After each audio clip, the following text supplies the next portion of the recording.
So you're a homeowner in Franklin, Wisconsin, and have suddenly had the idea in your head about selling your home. Maybe the past few years have got you thinking about capitalizing on the real estate market and cashing in on equity. And maybe you want to upgrade, downsize, invest in an income property, or even just take the money and run. Well, today I'm going to give you some insight into your options in today's real estate market. So if you are a homeowner in Franklin, Wisconsin, this video is for you.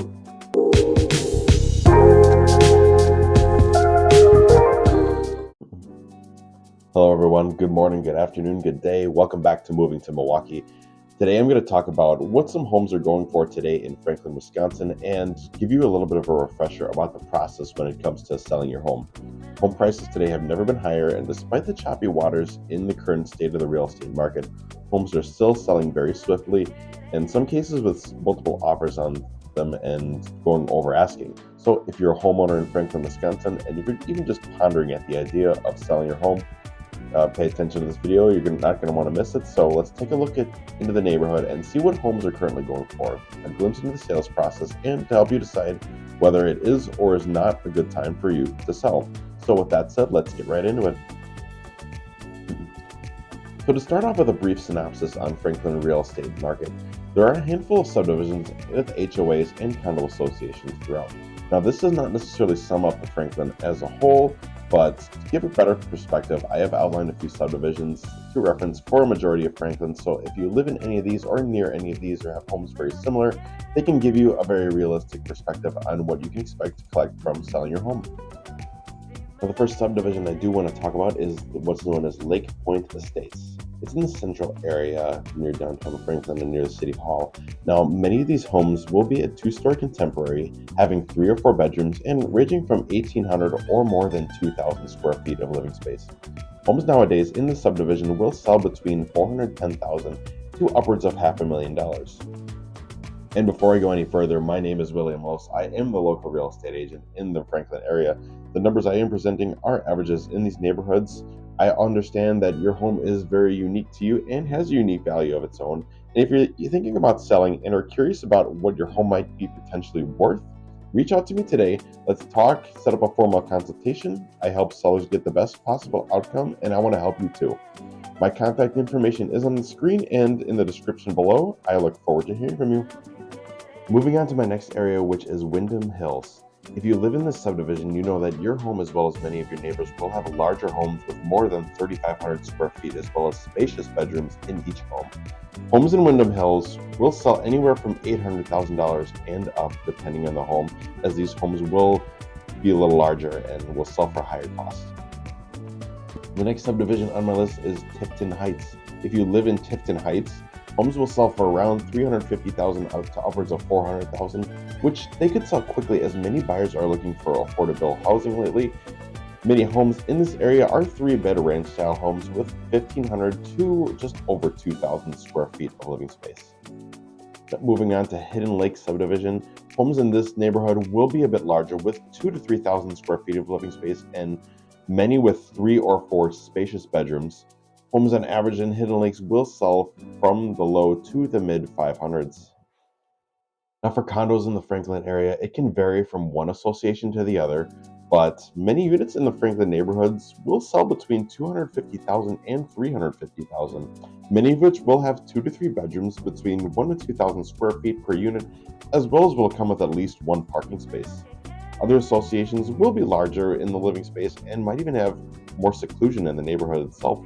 Larger condos tend to go upwards of $500,000. Now, these neighborhoods are a great reference to the housing market in the city of Franklin, as homes can vary from size to precise location. So now that I gave you some basic numbers on what is going on in the Franklin real estate market, what are some things to know about the selling process? First thing to consider is getting the home prepared. Think about anything that might be a problem with the home, such as maybe some big ticket items like a leaky roof or like stuck windows or any cracks maybe in the foundation that might be a little alarming to some buyers. And I'm not even just talking about these sort of big ticket items like this. Maybe even something simple as just a stuck door or maybe a garage door opener that just needs to be touched up or replaced. Whatever it is, that can help make your home more desirable, it'll help get you the most money out of the sale. Another thing to consider is maybe the appearance of the home itself. Think about even if the mechanics are sound, and that's not always good enough. Is the kitchen more modern or does it need to be updated? How old are the faucet fixtures in the bathroom and the kitchen? How about the landscaping around the house? Any rips in the flooring, the walls, peeling paints? Does it need a fresh coat of paint? Any touch-ups in any parts of the house? Um, all things considered, to make the home most presentable, it's important to spruce up the cosmetics, which, yes, it's going to take a little extra work at your time, but this will help you, again, get the most dollars out of the sale. Aside from even just touching up the cosmetics of the home, one other thing to really mention is just keeping the space clean and organized. We're not expecting you to be up and out of your house before it hits the market, but even if it does come to a point where you're still living in the home at the time, definitely keep the property more organized and walkable. You wouldn't like the perspective of walking through a cluttered house, and neither would a potential buyer. Now, just another thing to consider when it comes to the sale of a home is the market conditions, or better yet, just even a question to ask yourself: is it a good time for me to sell? Now, the past few years have definitely been on fire in the market, with bidding wars and homes selling over asking and driving appreciation of homes sky high. Lately, between higher interest rates and some buyers even being priced out of the markets, things have tapered off quite a bit recently and have been slowed down. There is some inventory increase in the past few months, which definitely helps buyers have more options to consider, and for sellers, they may not get their home sold right away, so we are seeing price cuts of some homes on the market sitting a little longer as well. Now, how does this affect the sale of your home? As slow as things are right now, I tell everyone that at the end of the day, sellers need to sell and buyers need to buy.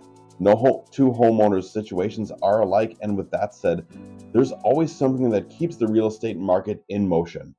Most homes that come on the market may still sell within a few days, depending on the home, but even if 10 days pass before seeing offers come in, odds are the home will still sell swiftly. In short, it may take longer to sell on the market nowadays, but sellers will still be able to find a ready, willing, and able buyer. My personal take is that between the higher interest rates and low inventory and pricing, buyers do tend to be a little bit more apprehensive and making a move, but the serious buyers will be out there and they are hunting. Homes are still selling nowadays. Trust me, I am a realtor. The facts are there and they do not lie. Well, everyone, that is all I have for market stats on Franklin and a basic refresher of the sales process. If you liked this video or found it helpful, be sure to hit like and subscribe at the bottom. Stay in the loop for when I release new content. And if you're considering a sale in 2025 and are more curious about information I covered in today's video, as well as my marketing strategy, my name is William Loos. I am a local realtor out of the Franklin and Southeast Wisconsin area. Give me a call today and let's schedule time to talk for a more formal consultation to get more of an exact value for your home. Thank you for tuning in. Take care, and I will see you next week.